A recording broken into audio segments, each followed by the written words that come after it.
Okay, so thanks to everybody that's signed up on this webinar today. I'm joined by some esteemed guests whom can all do a brief introduction in just a moment. So I'll do mine and I'll keep it really short and snappy. So I'm Richard Abbots. I'm the founder at Inventory Hive. So we do property inspections and virtual tour software, 360 virtual tour software.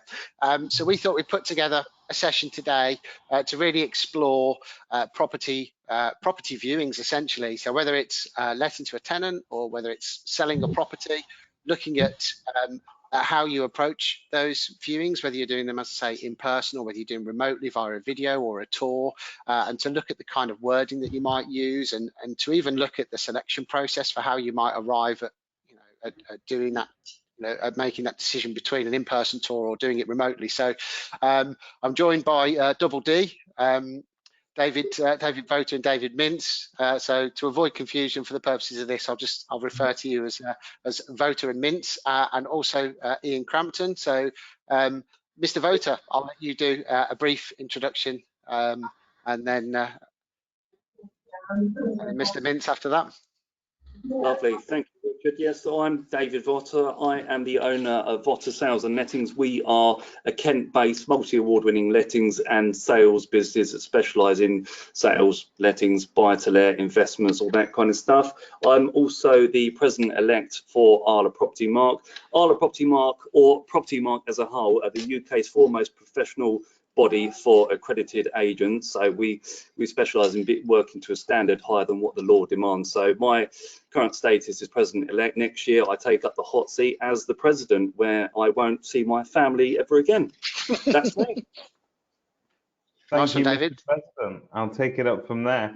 My name is David Mintz. I have been an estate agent for about 24 years in the leafy suburbs of North Manchester. I have an agency called Normie and Company. I also work with Kerfuffle, and we help estate agents find their PropTech solutions. Lovely stuff. Yeah, Over to you, Ian. Hi, I'm Ian Crampton. I am the owner of Ferndown Estates. We are a Midlands-based sales and lettings company, and I'm a very proud and active member of the Guild of Property Professionals. Awesome, yeah, and I thought, Ian, apart from, of course, your expertise, it was also nice to have someone with a Midlands accent on the event today. We're usually banned from TV and radio, so we're. I was born in York, but it seems that the accent has slipped somewhat since. I do apologise. No, it sounds great. So, okay, awesome. So, as we said, the purpose of the webinar, I suppose, today is looking at how you do that sort of killer commentary when you're selling a property. And I suppose over the years, with the experience you guys have, you would have done that majority of which would have been in person, I suppose, certainly pre-COVID. And I didn't want to use the word COVID too much in this event today, because I think we're all sick to death of it. But that the notion of things being done remotely would have just been totally alien, and people would have ran a mile and thought, showing someone around a property without actually being with them. So I suppose with that in mind, then, I mean, how do you guys arrive at whether or not to do an in-person viewing? And I'll start with you, Mr. Votta. So I mean, on the letting side of things, just as an example, obviously we can contrast that to sales. How do you arrive at whether or not you carry out an in-person viewing? I mean, do you just kind of book in a day at a property where you have as many as you can, or is there a bit of a selection process before? And because I know this really does vary, and I'm just interested to see what your thoughts are on that. Yeah, it really does vary, Richard, and a lot of agents have their own different way of doing it. I'm a little bit old school in the fact that we still want to meet the people we're showing around. So what we'll do is a pre-qualifying process. So we'll pre-qualify everybody, their credit, their affordability, whether they fit the landlord's criteria, whether it's the right property for them. So we go through quite a robust pre-screening process, which we do via the website with a pre-application form, which basically gets them registered on the system. Have they got anything to declare? Is there any reason why they feel that they wouldn't pass referencing if this was the right property for them? So we build up a bit of a picture of that individual or family or whoever it is, and then what we'll do, we'll allocate a time slot. So what we do is, because the demand is so high, there'll be quite a few people per property. There could be 30 or 40 people wanting to view a specific property, but the realistic approach is we can only do so many in one day. So say it's a Saturday afternoon, the property's empty, we'll allocate a time slot between 10 and 12:30 that we can do, because obviously we've got other work to do, and within that time slot we'll do 15-minute slotted viewings. Now before that, the prospective tenant would have seen the photos, the write-up, the brochure, the EPC, the little video tour we do. And the video tours we do have a certain kind of rhythm to it. It's a nice little bit of music. It will pan across the screens. We don't do any talking in it. We feel it detracts from the property, and Sure. that's what we do. Yeah. Okay, yeah, awesome. So it's interesting, obviously, you know, you say on the video side of things as well, and not talking over it too much, because it detracts from actually showing them around the property. Have you guys ever entertained, you know, doing a sort of virtual viewing in that way via a Teams call or a Zoom call? Or would you much prefer to, you know, just get the video out there and then get those people there in person? We've used virtual viewing tools and actually had this sort of software available to us for a couple of years. And during the heights of the COVID lockdown situation, we were actually having Zoom calls and talking to people as we were walking them around the property. Yeah. But that didn't really last a huge amount of time, as we were one of the first sort of industries to be allowed back into a typical sort of workplace. But I mean, David just said exactly all the things that a good proactive agent should be doing. So that screening first is a key one, because of the demand. You don't really want to be going into a property with 30 or 40 people. You've got to be as selective as you can be for everybody's benefit, both your staff, the vendor, and the prospective tenants. Yeah, absolutely. So, you know, if you, I mean, I'd be interested on your side as well, Mr. Mintz. So it feels strange calling you Mr. Mintz, but I don't want to confuse it with the David thing. Call me what you like, but I think my approach is probably a little bit different to David's, because at the beginning of lockdown, when we were sort of the government guidance came out that wherever possible, we should be offering a virtual tour. And you know, we take it for granted nowadays that most properties that are marketed are now going to have a video tour or a virtual tour of some sort. They have become like the floor plan used to be a lovely flourish 10 years ago, but it wasn't commonplace.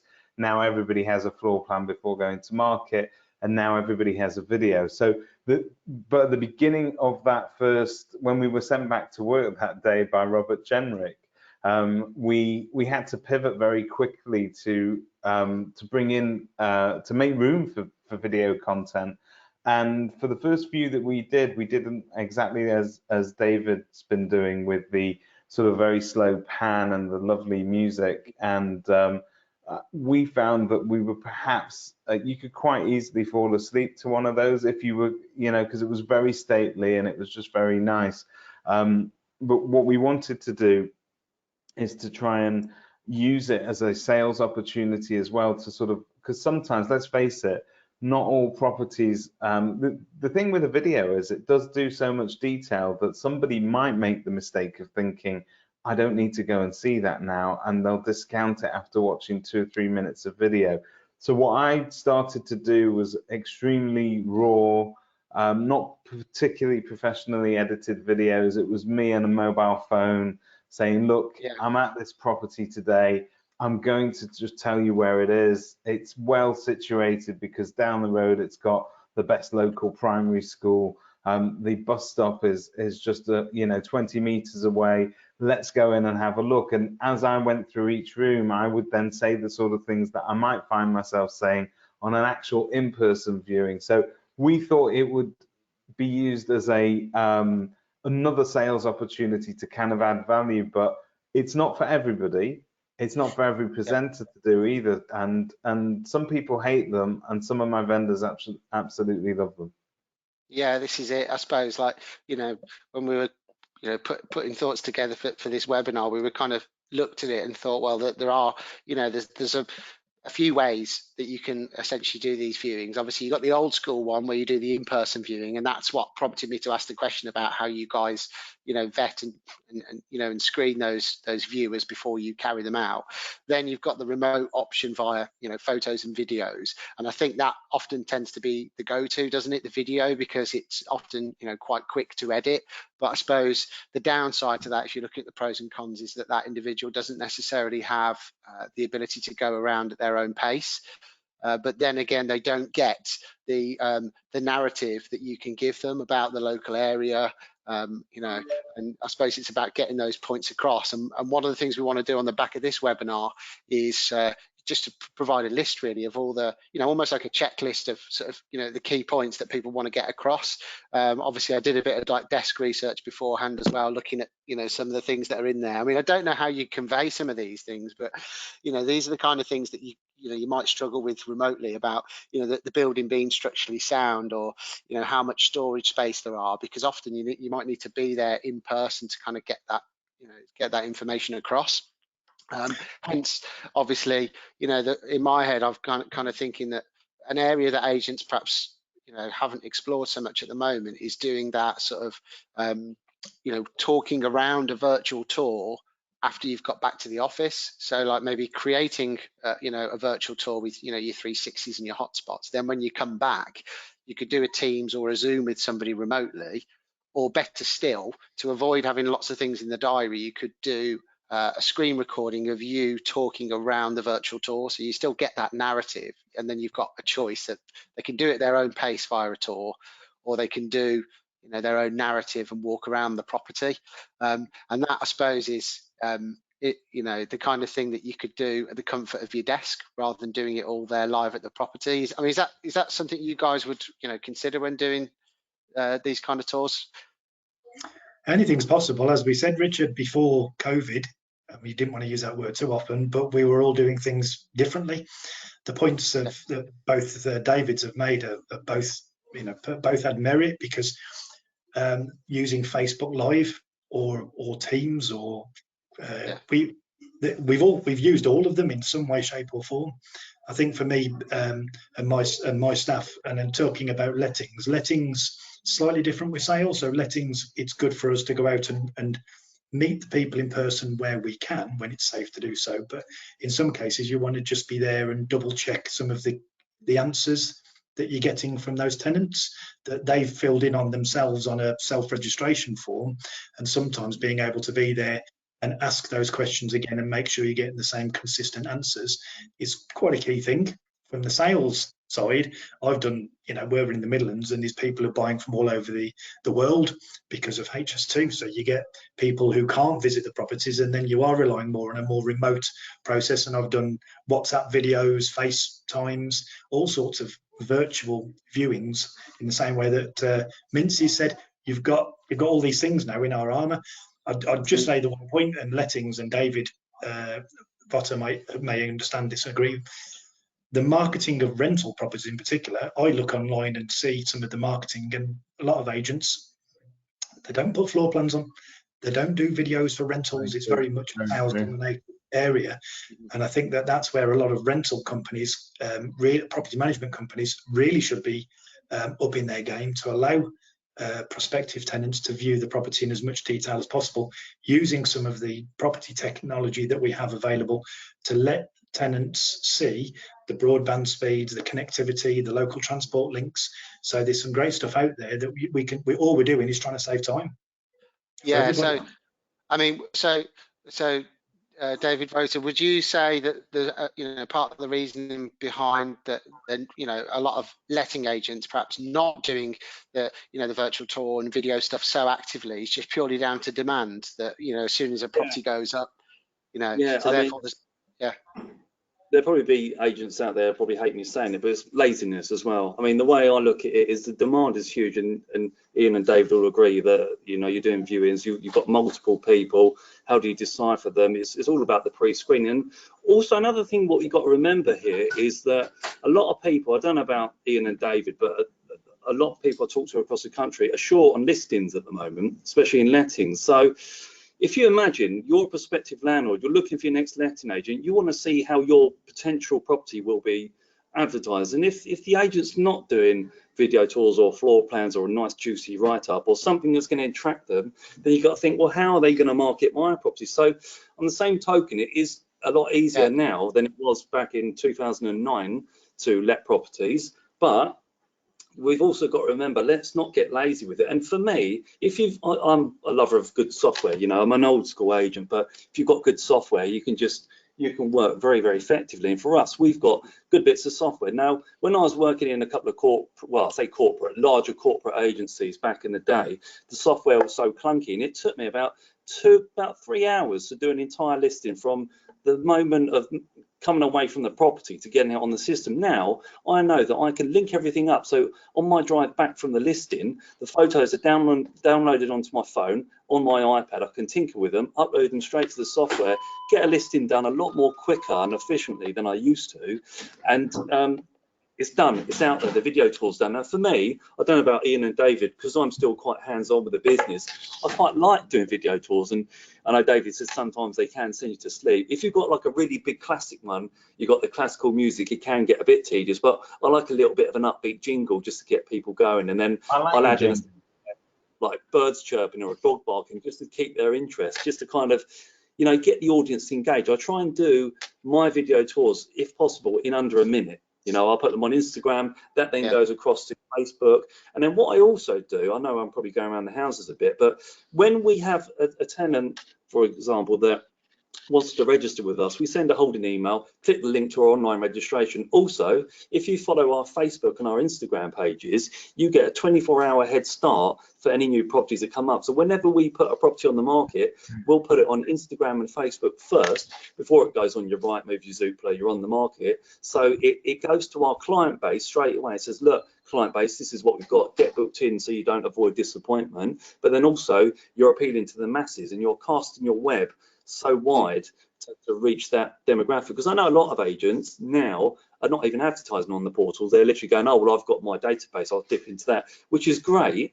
But if you're a landlord, you want the very best tenant. So in order, you might have a really good person pre-qualified, but then how do you know that Richard Abbots, you know, he's a CEO, he's an absolute legend from wherever he's from, he's your next tenant. And if he's not already on your database, you need to reach him via Rightmove, Zoopla, or the portals. But again, it's all circumstantial. This is what works for me in my area. You know, every property we list, we let. We get full asking price, if not more. We get great tenants, you know. We very rarely have that churn. So we have a tenancy that will go for 12 months, 18 months onwards.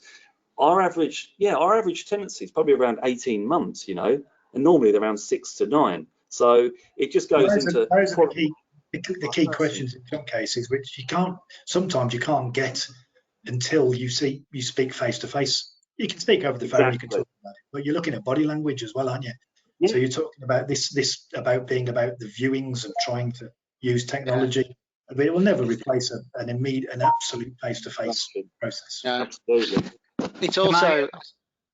Go on, Dave. Sorry. I was just going to piggyback off something that David said. I think that the other reason that lettings agents, not just the demand, but sometimes lettings agents over the years have been guilty of treating the tenants in a situation as a almost second-class citizen, so that they're a commodity, they're a means to an end, a constant flow of demand, and they'll rent it however it's presented. What agents today are starting to realize, but have failed to realize for so long, is that people renting properties, yes, there are some people that will be renters forever, unfortunately, but there will also be people that go on to buy. And so if that tenant has had a negative experience, or the way you showed them a property was inferior to the way that you present your sales listing, what you've actually just gone and done is to the guy that is perhaps looking at buying his next house, he'll become a vendor of tomorrow, he'll become the seller of tomorrow, and you'll want to engage them, and you maybe missed an opportunity to impress them because you treated them as secondary. And I've seen that, we've been guilty of it as well in some cases as well, where you just don't provide as much information. Floor plans are very few and far between, and photos can sometimes not be as glamorous as the sales property, because we somehow run around trying to please sales clients more than we do the landlords or tenants. So I think that's an oversight, and David, 100%. Yeah, definitely. and it's interesting. That's really good what you said there, David. And I've had situations where I think it was about 8 or 9 years ago, I helped this tenant out who was really struggling to find somewhere, because you know, we genuinely have a passion for people and a love for the job. So it wasn't a selfish thing. I genuinely wanted to help this single mum, you know, and yeah, 9 years later, we have a landlord client rang up, said, yeah, well, can I speak to David? Because 9 years ago, he was really good to one of my friends that was struggling, and I won't forget that. And with that in mind, that will grow your business all the time. You know, if people say, I dealt with that, and we always have the philosophy that everybody's a customer. Doesn't matter who you are, you know, everybody's a customer and they deserve the right to be treated. And the trouble is, you know, without getting on my high horse, when they banned tenant fees in 2019, there was a perception that the tenant was no longer the customer because they were not paying a fee. However, they are experiencing a service, so we need to treat them right, because at the end of the day, as agents, we're a facilitator, aren't we? We're a facilitator to make a contract happen, whether it's a sale, whether it's a let, whatever it is. We're there as managing agents to ensure that a tenancy runs smoothly, so we're communicating effectively. Tenant reports and maintenance, thank you, we've received your maintenance inquiry, we're going to contact the landlord, come back to you in due course. People just want that communication, and I think David hit the nail on the head, that a lot of tenants were and still are treated as second-rate citizens, and that's not right, because in most cases, being a tenant is also a lifestyle choice. You know, it's not all, the government have this idea that home ownership, everybody wants to own their own home, but I have so many tenants that say, do you know what, David, I love the flexibility. If my company takes me to Madagascar, or that's a bit of a weird example, wherever, I can up sticks and leave. I don't have to put my house on the market and sell. I can give 2 months, I can give 1 month's notice or whatever's left in my term. So a lot of it is a lifestyle choice, and we're in an era where, you know, Facebook and Instagram, and people want to have that perception versus reality. I look at me doing a selfie in my glorious kitchen, it's a rented property. That's great. You're enjoying that lifestyle, because a lot of people will be younger and think, well, when I'm young, I want to enjoy my lifestyle. When I'm older, I'll worry about things when I'm older. So I digress. But thank you, David. It was a good point you made. No, this is it, and I suppose, you know, all the bits that have been said just there, I suppose, also make the case, don't they, for, you know, as much as it is, you know, showcasing the property's, you know, pros, you know, the positive things about that property, because demand is so high, particularly, you know, in the lettings world, that actually it's okay to say what are the limitations of a property as well. You know, that things aren't so great. You know, and that's where I suppose, you know, with videos sometimes that, you know, you can't. Sometimes they can get a bit of a bad rap because they can't necessarily pick out, you know, those negative points. But this is where, you, as you say, you know, thankfully, as an industry, we were able to open up and people could do those things in person. You know, the consumer protection regulation out there about, you know, not concealing issues in a property, like maybe there's damp in the corner of the room that you don't show in the video, and that's where, you know, some of the tools that we've been using at Inventory Hive at the turn of the year, and obviously I don't get paid commission by these guys. They're an American platform called Loom, and it's a great tool. You just click a couple of buttons, it will record your screen, and then it will have you in the bottom corner. So if you were, you know, moving around a virtual tour like the one I've got on the screen at the moment, you can essentially go to the property, do your 360s, but then you can remotely do that Teams or that Zoom or record that quick video. You could still overlay your you know, your bird music in the background. Well, not bird music, that's wrong, isn't it? That's the birdie song. You know, birds tweeting, as you said, David, so you can have a bit of so you can have that stuff when you're navigating around. But so yeah, so I suppose, you know, with that in mind as well, if you were showcasing the property, and I suppose, you know, going down to the sort of commentary of things as well, do you have a set pattern that you've used over the years when you're in a property that you found yourself using? Do you find like you have some of these, not necessarily cheesy, but, you know, like Mr. Mintz, when you were at EA Masters, you did a video for us, and I looked back at it earlier on, and it was great because you were in the kitchen and you were talking about the kitchen. You said the word you used was, this was a cooker's paradise, and I thought that's only the phrase that an estate agent, you know, would pick up on. Guilty. I'm guilty of using go-to phrases, particularly in the, not necessarily in in-person viewings, but I think on those, when I do those narrated tours, I end up recycling the same phrases again and again.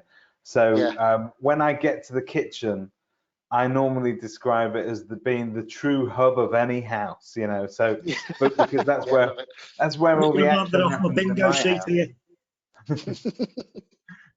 And the other thing that I find myself doing is one of the things you want to convey to somebody is how spacious something is. And let's face it, video tours, virtual or otherwise, the one thing that they can never do is give you that feeling of, we all have a sense of depth perception based on whichever room that we're in and how tall we are. So when you walk into a room, that distance between your head and the ceiling, you kind of, now over here, we can see that in this kitchen, you've got that lovely vaulted ceiling there. And I could say something about that. And that, if I'm able to narrate that, I would always talk about how high the ceilings are. I'll talk about the amount of natural light that you're getting through. So natural light and ceiling height are my go-to phrases all the time. Yeah, I suppose you could use something for a bit of scale in there, couldn't you? You could say, you know, that the height of, you know, two Peter Crouches on top of one another, you know, because people don't always get that, you know, should it be feet or inches or what? It's got to be enjoyable. It's got to be enjoyable to listen to. It's got to be enjoyable to read, and just a little bit of sell the sizzles, what they used to call it, wasn't it, back in the day? Yeah, so obviously, so David, you using the one about it's the hub of any home, which is a classic phrase. Ian, David, have you got any of your own that you like to use? Any nuggets that often come out your mouth that you kind of?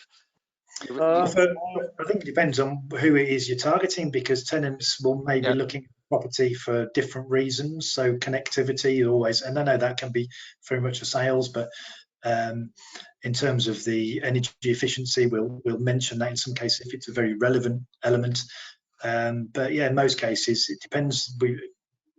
Families, single people, so you use whatever tools you've got from your years of experience of being able to point out to somebody that if they're looking for, because if you screen them well enough, if you've asked all of the relevant questions up front and they're there and you're there because they are a very good prospective tenant, when you know who they are, you've pretty much got all of the information already ready in your head. So where the local station is, how far their commute is, because we'll have had their work information, their employment information on the pre-screening. So yeah, I mean, those sort of key things. For sales, schools are normally quite important, the commute, but as David said, the things like the kitchens are quite important ones. If there's a family with 2 or 3 children, then the size of the third bedroom is always going to be quite an important element. And whether it's sales or lettings. So yeah, so I suppose we all have our key phrases, don't we? We all have our key phrases. Yeah, to make those things like, you know, that killer commentary, like you say, I suppose you really have to adapt it, don't you, to, you know, to the audience that you're putting it in front of. But yeah, I think so. I think, you know, in terms of timing, guys, I think we'll you know, we'll draw the webinar to a close in just a moment. But as I say, one of the things that we will do for anybody that's attended this webinar, we'll put together, you know, a sort of, you know, a checklist of you know, of things that people might want to know when you know, when doing either an in-person or a remote tour, because those are the kind of things that that an agent, whether it's sales or lettings, can cobble that information together. Like you say, do a short, snappy 1 minute, 2 minute video, whether it's in the property with you doing it with your phone, or you've got a virtual tour like the one I showed on screen here, where you can record a video subsequently, you know, with a tool like Loom. And obviously there's other screen recording stuff out there, but the great thing about that, of course, is you can send the tour itself, you can do a video so they can choose which one they want to, you know, look at. Obviously reduces the need for sort of follow-up viewings as well, because I would imagine certainly in sales you get a lot of requests for sort of second follow-up viewings, Ian, or yeah.